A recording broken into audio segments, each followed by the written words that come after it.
این هفته خبر تو خبر داره براتون از عظمایی که بد جوری گیر کرده و بین مذاکره و شاخ به شاخ شدن با غرب سرگردونه.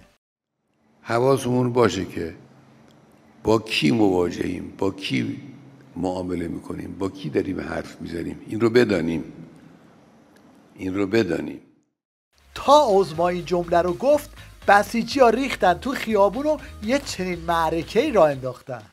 شعار دادن، این شعار مردمه، ملت شده آزرده از سران سه قوه.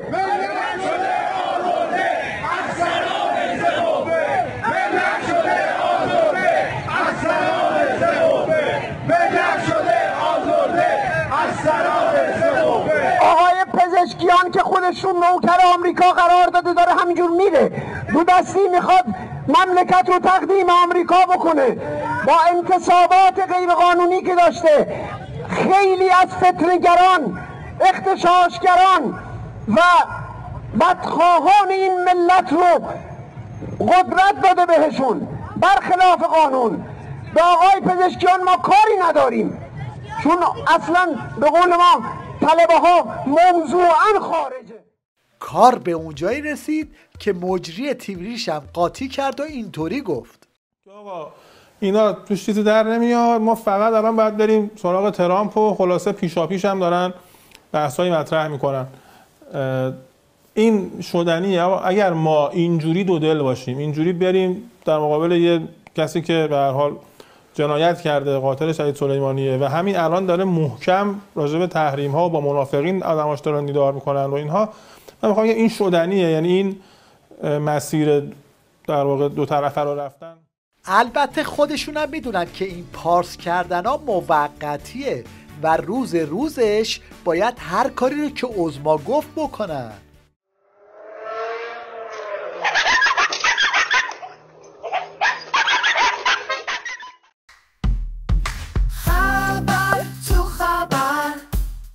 اینطوری بود که عظما برای که صورتش رو با سیلی سرخ نگه داره و مانع از ریزش بسیجی‌ها بشه چنین روزه‌ای خوند. فرق ملت ایران با بسیاری از ملت‌های دیگه اینه که ملت ایران این جرأت رو داره که بگه که آمریکا متجاوزه، آمریکا دروغگوه، آمریکا فریبکاره، آمریکا مستکبره و مرگ بر آمریکا.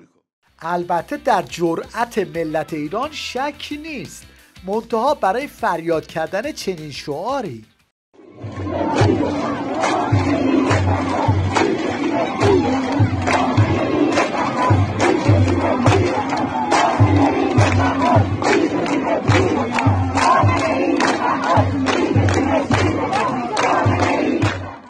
از اون طرف بشنوید از کارشناسای ریز و درشت رژیم که از هر فرصتی برای لگد زدن به عظما استفاده میکنن.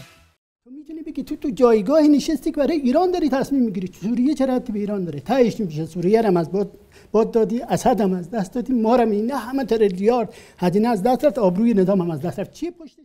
این یکی هم برای که دوریالی عظما بیفته از قورباغه‌ها کمک میگیره. که منابع و انرژی رو همه چیز رو تلف کردی، ناترازی به وجود آوردی که بگی من آمریکا رو پدرشو در آوردم. خب میاد پدر رو در میاره. توازن ضعف بین چیا ایجاد کردن؟ فقط ایران نبود، اسرائیل باید تضعیف میشد، پول خرج میکرد، عربستان باید پول خرج میکرد، ترکیه باید پول خرج میکرد. تا چی رو دنبال کنه؟ هدف آمریکا و قانون قدرت اینه، یک دولت قدرتمند ولی قابل کنترل در تل‌آویو. الان کی نشون داد که کد تنشه تو بازی خاورمیانه؟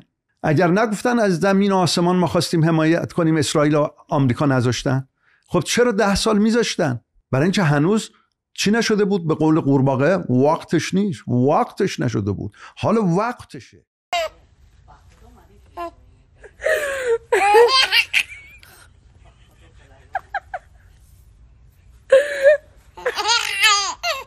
بعد از سوریه حالا صحبت از به فنا رفتن نیابتی‌های عظما تو عراقه. ما در حقیقت بخشی عمده‌ای از نیروهای طرفدار ایران تو منطقه رو از دست دادیم و اگر این روند رو بخوایم ادامه بدیم احتمال اینکه عراق رو هم از دست بدیم بسیار زیاده. خلاصه که عظما خیز برداشته بود که کل منطقه رو بگیره، اما چنین بلایی سرش اومد.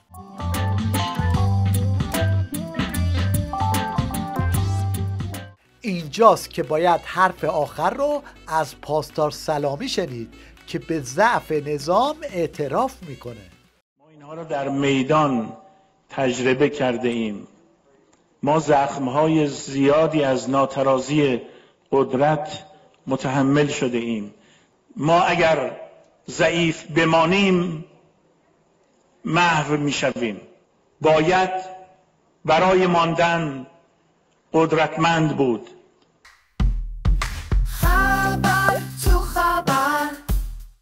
مشنگستان این هفته رو با این قمپوز اژه‌ای گوشخوار شروع میکنیم. از یه طرف طناب دار دستشه، از طرف دیگه ژست پیشرفت علمی میگیره. ما اگر علممون رو به روز نکنیم، اگر سازوکارهامون را، راهبردهامون را، روشهامون را، انگیزه هامون را متناسب با زمان نتونیم جلو ببریم، باز اون چیزی که انتظار هست اتفاق نمیفته. این شما و این هم یک نمونه از پیشرفت‌های علمی، از قفل الکترونیک در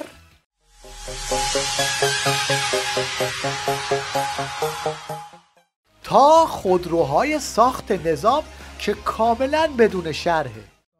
206 اینم کلید منه، اینم تو ماشین نشستم، من در رو باز میکنم، اون باز میشه.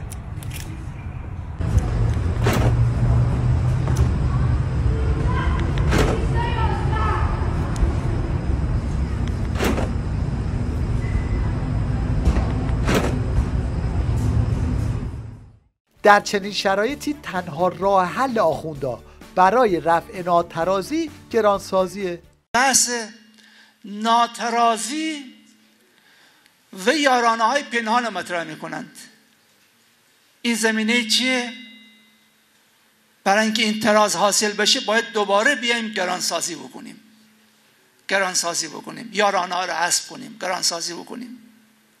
حالا دیگه سیب زمینی هم از بس گرون شده، باید اون رو تو ظرف میوه گذاشت.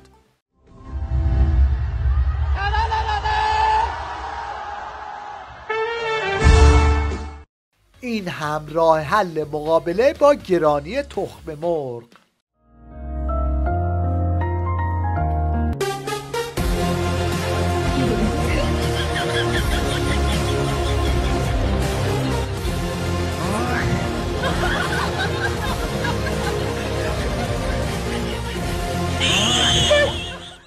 این وضع مردمه، بعد خودشون و قاضیای جنایتکارشون تو چنین خونه های زندگی میکنن.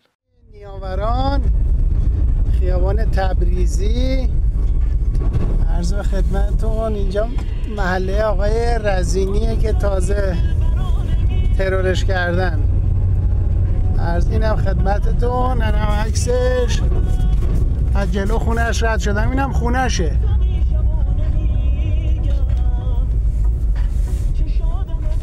یعنی دروغ بهتون نگم، حدود 500 میلیارد فقط پول خونهشه، بقیه‌شو دیگه خودتون میدونید. حالا دیگه کارشناسای خودشون هم به این نتیجه رسیدن که تا وقتی این نظام رو کاره هیچی حل نمیشه. جمهوری اسلامی ایران یه تخصصی داره و اون تخصصش دشمن پروریه. شما یک خیلی پدیده عجیبیه، شما یک رئیس جمهور توی الان پیدا نمی‌کنی که معاند نشده باشه، فتنه‌گر نشده باشه و ممنوع التصویر نشده باشه. نمیشه. میدونین چرا؟ به خاطر اینکه کسی که میاد وسط گود تازه میفهمه داستان چیه، تازه میفهمه مشکل کجاست. که هر دولتی اومد، هر دولتی با هر گرایشی که گفت من در ساختار فعلی میتونم مشکل شما رو حل کنم، با پشت دست بزنید تو دهنش. داره دروغ میگه.